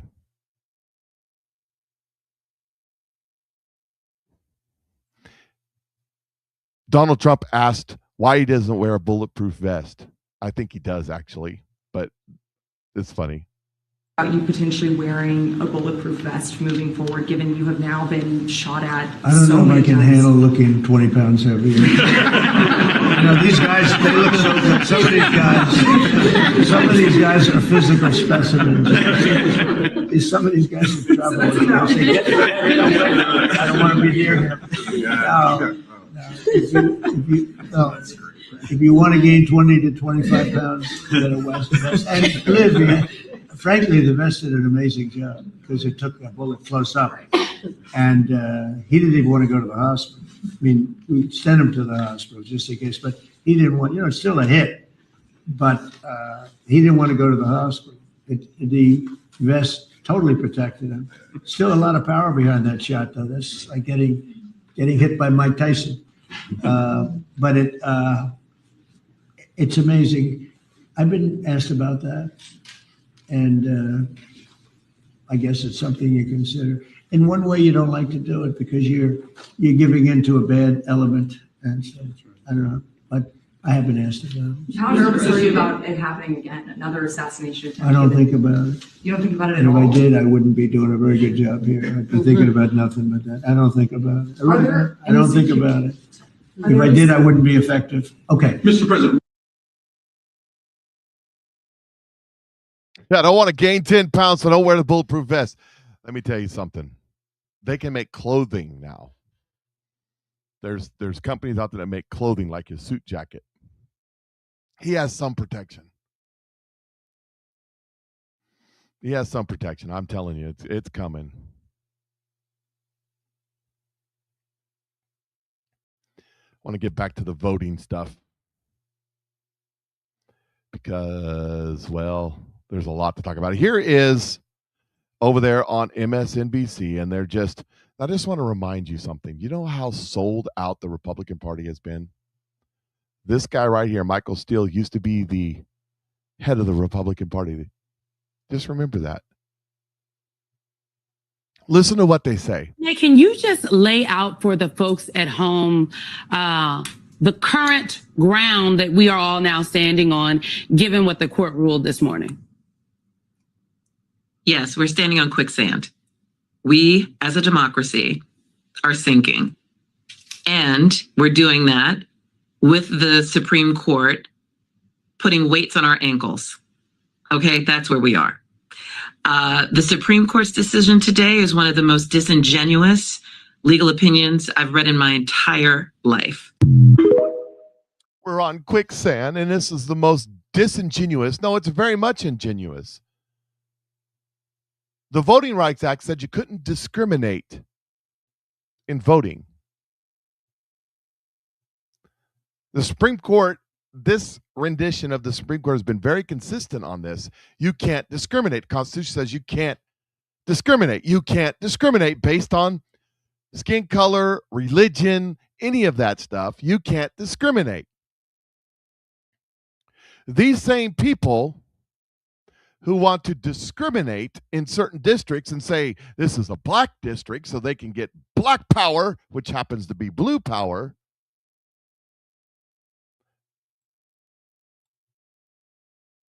These same people don't want to discriminate when people come across the border. It's weird. Now this is it right here. This is, in a nutshell, what just happened.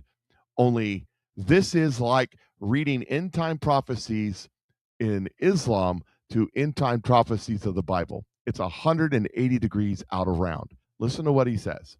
Well, the court's conservative majority just struck a staggering blow to the Voting Rights Act, the most significant piece of small d democratic legislation probably in this country's history. We can talk about what the court did, the 6-3 conservative majority with the 3 Trump appointees all siding with Justice Alito in striking down this key provision of the Voting Rights Act. Oh, they say they're not doing that. Okay, there's no provision in the Voting Rights Act that says you can discriminate against white people in making districts. There's none in there. It doesn't say that at all. They added it to it after the fact. Let's continue. The Voting Rights Act. Oh, they say they're not doing that. I think it's good to just take a step back to understand the history here. After the Civil War, when slaves were freed, there was a push by radical Republicans, the progressives of their day, both black and white, to make that freedom real equality. There were. Did you see what he did there? Okay, there was a push by radical Republican progressives that were trying to make the black people have the ability to vote. Well, who was pushing against having black people vote?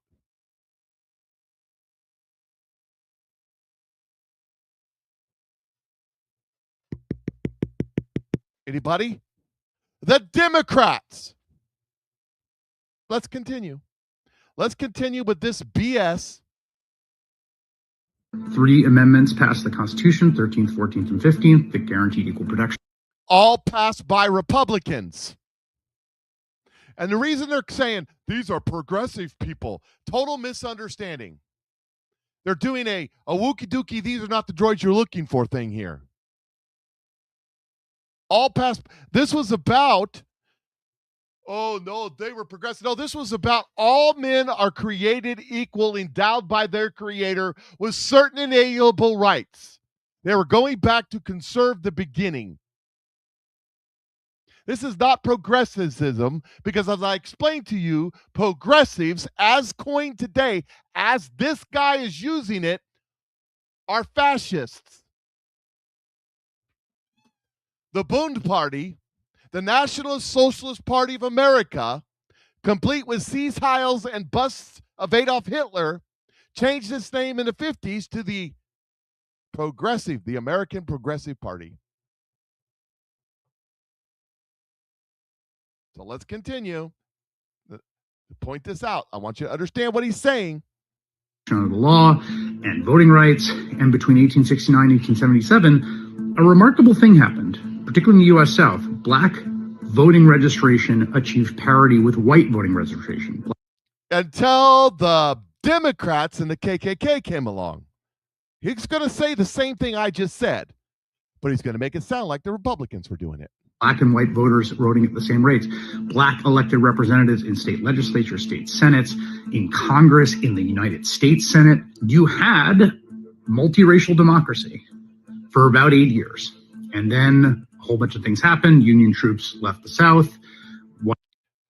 Union troops left the South, so the Republicans left the South. The Republicans relinquished control of the South back to the Democrats. The Dixiecrats. White politicians kind of schemed. White Democratic politicians started to scheme. And there was a wave of white supremacist violence from the KKK. Democrats. That basically rolled back all those gains. What's crucial to understand is it was the U.S. Supreme Court, the white U.S. Supreme Court, that essentially sided with the white supremacists of the South and facilitated the rolling back of what was multiracial democracy in the South. Democrats on the court, activist Democrats on the court. Jim Crow was a Democrat. Leading to the Jim Crow era. By the 1910s and 20s, there's basically no registered black voters in the South. There's no black elected representatives, more or less. Because the Democrats lynched Republicans, black and white alike, to take over all of the southern states, all the former Confederacy states, the same way they've taken over all the New England states. The same way they've taken over California and Washington and Oregon. Are you seeing a trend here?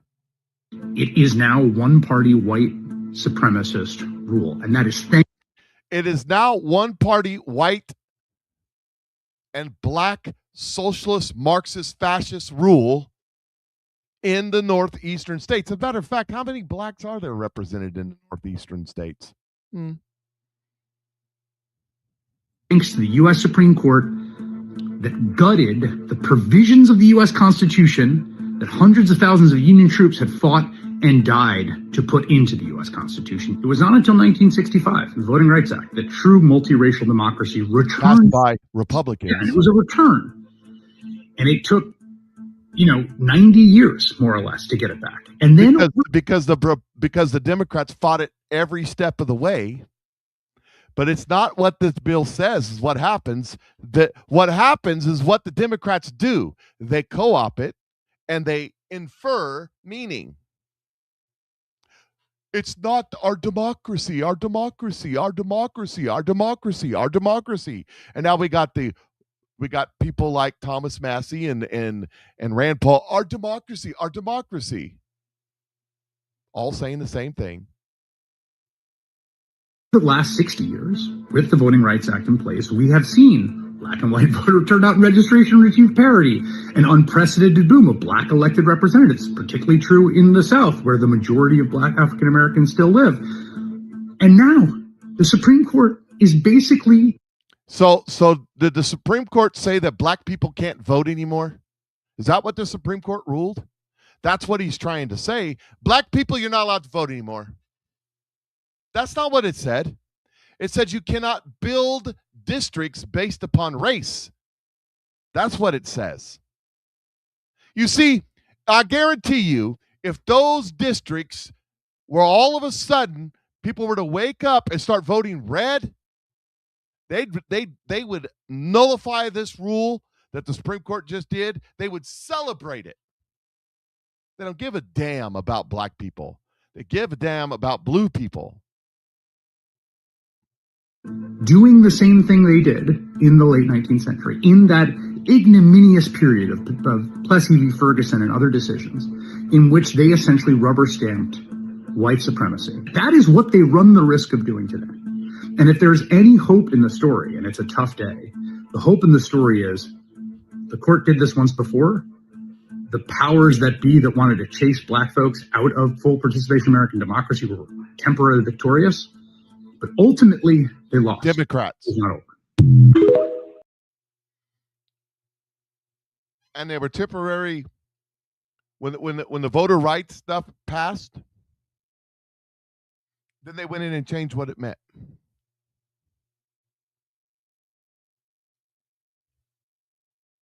And this is going to have ramifications because they're going to lose seats like there's no tomorrow. And I'm here for it. I'm here for it. I can't wait for it to happen.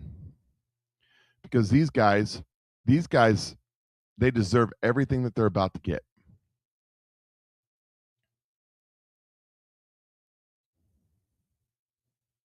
You know, here's another one. Let me step on a little bit of your guys's, since I'm on all the channels, let me step on a little bit of your guys's perceived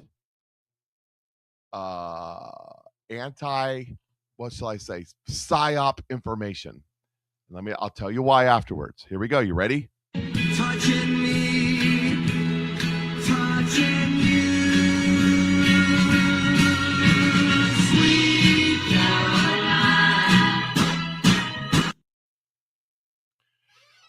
I've created free energy, and then the government comes and takes him out. The meme is hilarious, so I don't have a problem with the meme. But there's no such thing as free energy.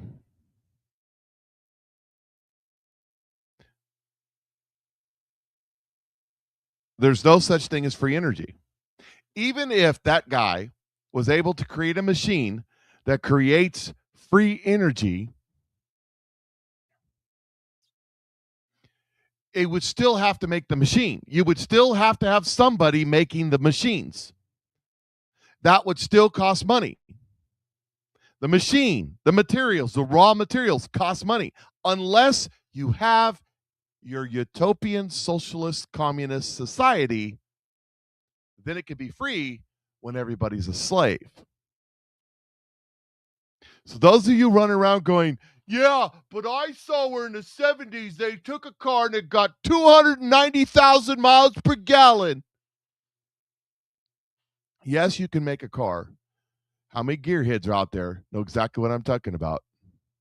Cold fusion is certainly more efficient. Absolutely. It will make are there things that can make the energy less expensive? Absolutely. But it's never going to be free unless you live in a utopia, a communist socialist utopia. That's the only way you get it for free. And then for free is not going to work out very well for you. But let's give you an example. Yes, MIT, other people have taken cars and gotten 100 miles, 150 miles, 200 miles per gallon. You can absolutely do that. I would not want to pull onto I-70 driving a car like that. Anybody who's a gearhead, anybody who's done any kind of racing, when you have to deal with your torque and fuel, right? Get your torque, your highest performance, there's a cross there on your motor. You can put in the numbers and it tells you what's called your power band, right? So this is your fuel consumption. This is your torque consumption. And somewhere is your power band. Where that crosses at is your power band. So when you're doing dirt track racing, you're trying to get your power band to be at the top of the corner so that when you get back on the gas, you're right at the top of your power band. Now, let me tell you something. You're not getting good gas mileage when you do that. It's not miles per hour. It's miles, it's gallons per mile. The M1 tank. You're moving 60 tons at 50 miles an hour or so. It doesn't get good gas mileage because in order to move 50 tons at 60 miles an hour, it takes a lot of power. In order to have power, you got to have a lot of gas. But you can sip the gasoline into your car and get 100 miles a gallon. But you're sacrificing power to do it.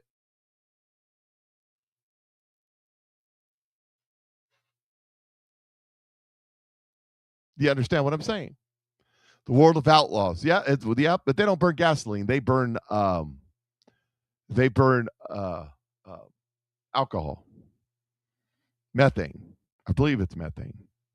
Methane alcohol. Am I right? You go to Top Field Drag Racing and they're using nitro. The M1 is almost 10 gallons per mile. Yeah. So I just got done listening to a dystopian end of the world government falls apart book, and some cartels ends up raiding a military base and getting 21 M1 main battle tanks, and they thought they were going to conquer America with their main battle. What they found out though is they don't work very well without gasoline, without fuel, and fuel is very hard to come by. Didn't work out well for them, but anyways. Yes. The more gas you can burn, the more power you can make. That's right. So you can get a car to go 100 miles per gallon, but you'll be driving a little Yugo or something, and you don't want to try to pull in the traffic on I-70. I'm just saying, here in central Missouri, because you get your run over.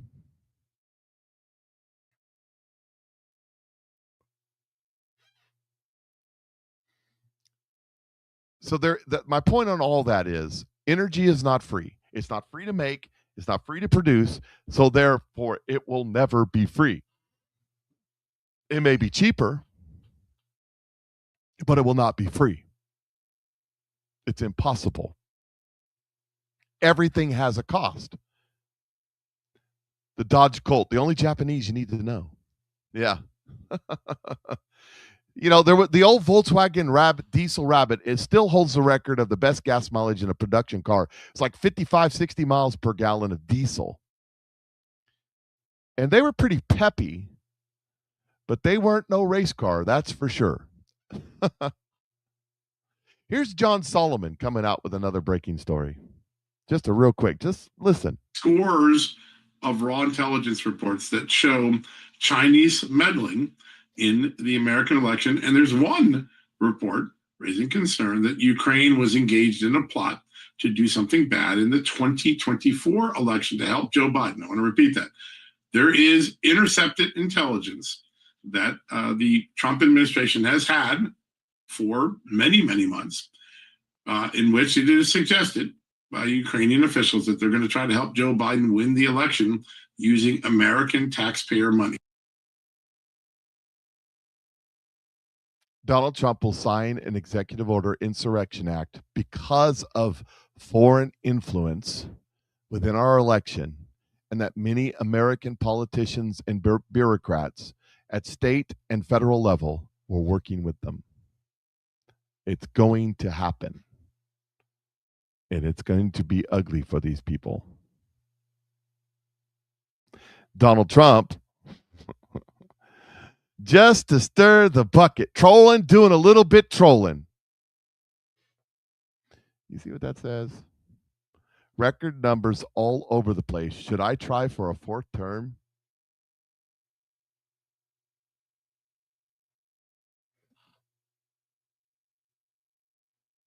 Donald Trump, just doing a little trolling, Should I try for a fourth term, he says? Listen to this. But we've ended the radical left. Well, we actually already served 3, but if you count. But remember, I like the victories. I like the 3 victories, which we absolutely had. I just don't like the results of the middle term, the results. I don't want those results, John. I don't want those results. What results? What a disgrace. If we would have had this group for... Should he have another term? How's that all going to work out? I don't know. Carol says, didn't they try to sell us on solar powers being free energy? Well, somebody had to make the solar panels, didn't they? Oh, it was free, though. I got it for free. No, you got it with a government subsidy. It means taxpayers pay for it. Nothing's free. And how's those free solar panels working out for you in Springfield, Missouri? Asking for a friend. Or down there in Texas or Oklahoma, where the tornadoes went through. How's that working out for you?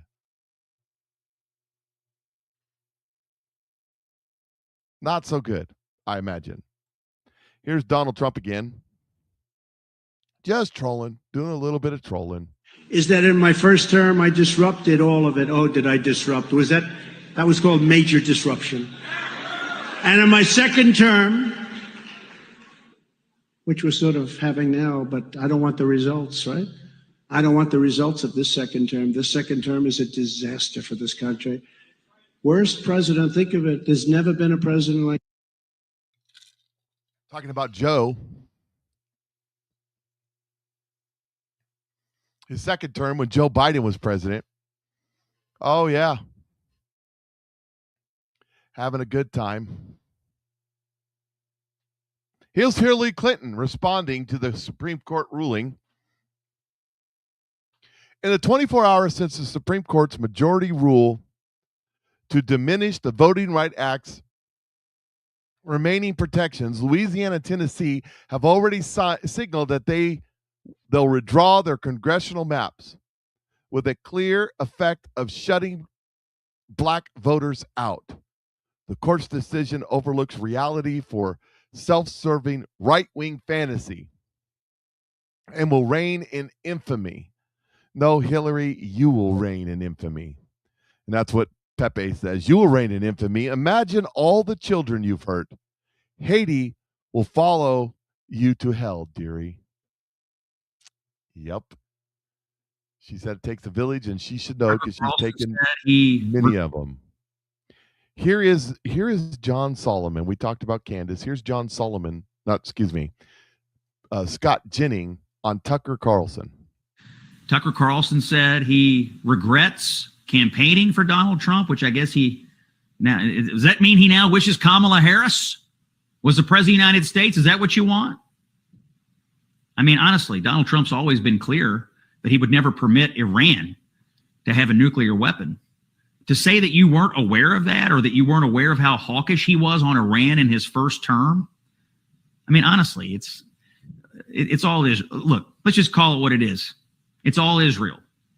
You've got a group of broken brain people out there who are anti-Israel. They blame everything on the Jews. And that's the position they take on virtually every issue right now. And so Donald Trump goes out and says, I'm going to take nuclear weapons away from radical Islamic terrorists so they don't blow things up all over the world. And your answer to that is to say you regret electing this man, a Republican who defeats radical Islamic terrorists and takes away nuclear weapons, and you're mad about it? That's because Tucker Carlson is going to convert to Islam, if he hasn't already. But don't worry.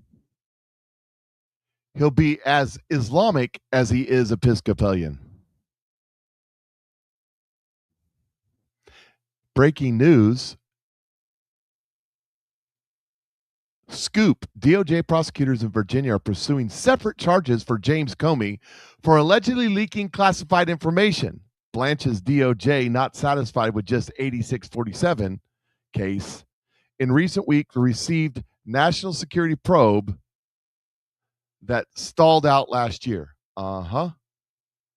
They're superseding. It's called seditious conspiracy. They're all going to get tied up in this. They're all going to get tied up in this, and it's going to be ugly. Here's Iran on the Iran-Iraq war.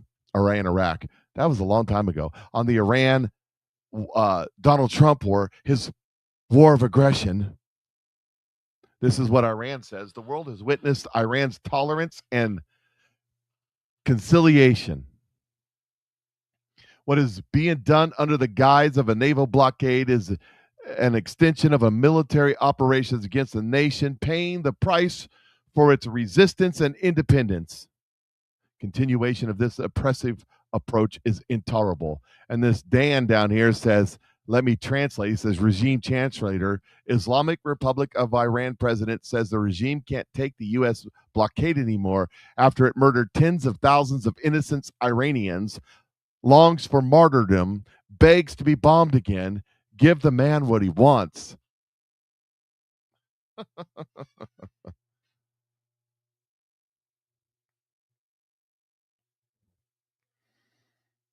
And here's, as Finch says, icing on the cake. It's a devastated Sonny Hostin in near tears over SCOTUS ending the race bait congressional districts.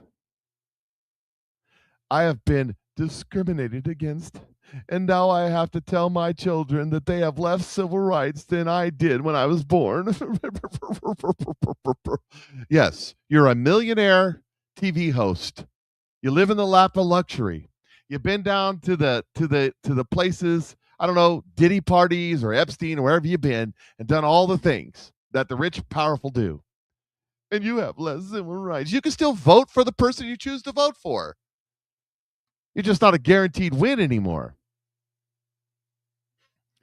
Also, a 3-judge panel has issued an order affirming that Louisiana may not conduct congressional elections under its now unconstitutional map. The state must submit a plan on how to comply with CALIS, that's the Supreme Court ruling, within 3 days of this judge issuance, which was like yesterday. So they have till like Monday. Interesting things. Hey, today's the first, ain't it? It should be fun. Also, breaking news. Come on, mouse here. Work. Justice Department says it will enforce SCOTUS ruling in every state with racially gerrymandered districts. You know what? Every state has racially gerrymandered districts. They got to get the more progressive socials. You know, the truth is, though, hear me out. What do they say? We can't have voter IDs because black people are too stupid to get ID to vote. But hear me out. Go look. Check every district that's out there. Every district in every major city, dark blue, that counts on the black vote that they're so upset about, they don't vote.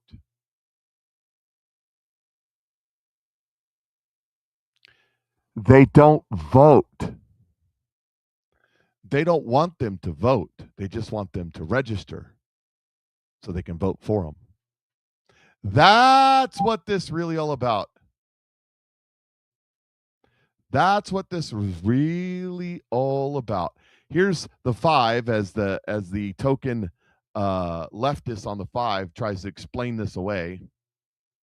To use earlier language, this could turn into a maximum nonviolent warfare moment where everybody says, if this is the law of the land that you can go around gerrymandering like this, we're going to try to get ourselves the most advantageous position. Well, at least I will take that over you guys shooting Republicans. So go ahead. Honestly, was thrilled that we were not on the same day earlier this week. You know what I think about the violent rhetoric issue. Do not kill people. Also, we know where the violence comes from. Yes. Gerrymandering's bad. Democrats don't want it. Republicans do. Vote for our ban. Kaylee, what do you say to that? Well, I am going to take the constitutional side. Jessica just made a political argument about gerrymandering, but I apologize to everyone at the Fox News printer. I print more primary documents from that printer than anyone. This is the 97-page. No, I don't do double-sided. I'm sorry. Double-sided's for losers. Sorry to the trees. Sorry to Fox. Sorry. This is like blow up the budget. Climate change agenda is going too far. There you go. BS climate change agenda. We all know that the trees that make the paper come from places like Georgia, where they have tree farms that grow trees like corn to make paper out of. But I digress. I want to quote Justice Roberts in a previous case, who has the best take on any of these race issues and totally underscores the points that you both have made.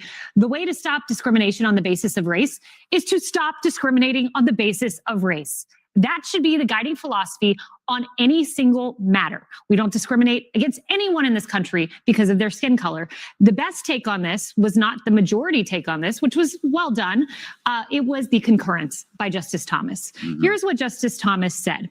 He is exactly right. The court led legislatures and courts to systematically divide the country into electoral districts based on racial lines. He goes on to say blacks were drawn into black districts, given black representatives, Hispanics drawn into Hispanic districts, given Hispanic representatives. And here's what he said. He said that is repugnant to any nation that strives for the ideal of a color-blind constitution. We should all be against the balkanization of society, putting black people here and white people here and Hispanic people here, and the absolutely nonsensical, hyperbolic Democrats that we just played that said Jim Crow, Jim Crow, Jim Crow. They are naively advocating for the very thing they are giving lip service to be against. And take that not from me, but from the second ever black justice on the Supreme Court, Justice Thomas, who said there is no place for this. It is repugnant. Yep, that's about it. That's exactly what I'm saying. Exactly what I'm saying. Now, let me just tell you, I talked about Sonny Haskell on The View. Listen to this. This is the FTC chairman, excuse me. We have an investigation going on right now into The View, and we've raised serious questions with them. They are asserting that The View is what the statute calls a bona fide news program. And if you're a bona fide news program under the law, you actually don't have to comply with the equal time requirements. So they're asserting that they're bona fide news, just like, I don't know, Meet the Press used to be or something like that. There's obviously questions that have been raised about whether they are in fact bona fide news, and we've asked them to file a petition at the FCC to try to get some clarification on that, and we'll see where that goes. But I think if you think that's gaslighting, though, there's no way anyone thinks The View is bona fide news. I think there's a lot of questions that have been raised about that.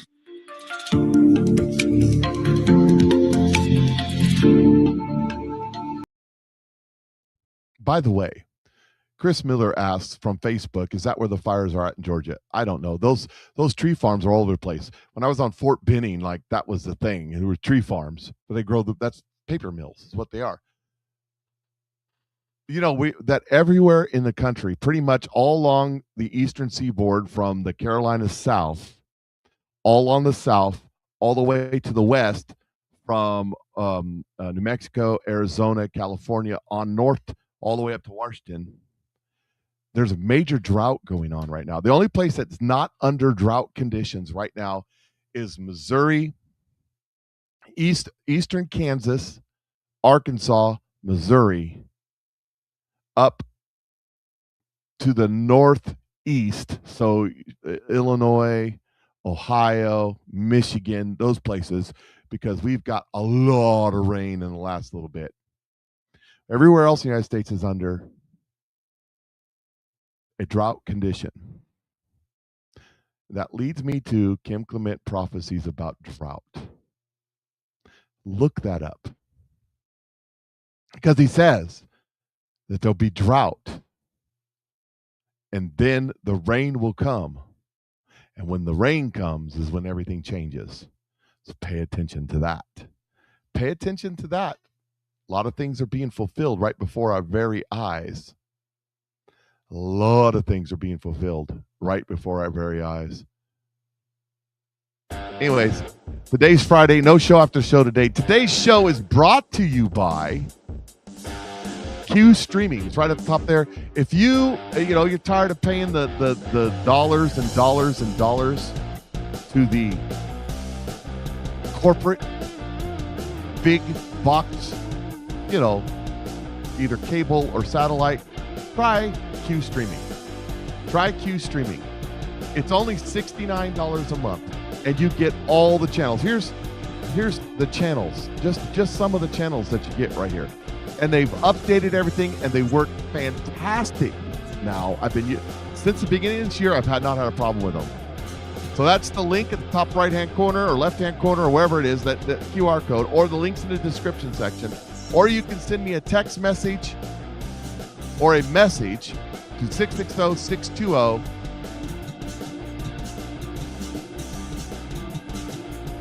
or PatriotMikeShow@gmail.com. Those two places right there, and I'll send you the link and show you how to get started with Q streaming. Q streaming, if you really want to be free of all the crap. Especially them taking $200, $300. I've heard horror stories of what people were paying. So with that, you guys have a great day, and I'll see you all tomorrow. Patriot Mike. I won't see you tomorrow. I'll see you Monday. Talk to you later.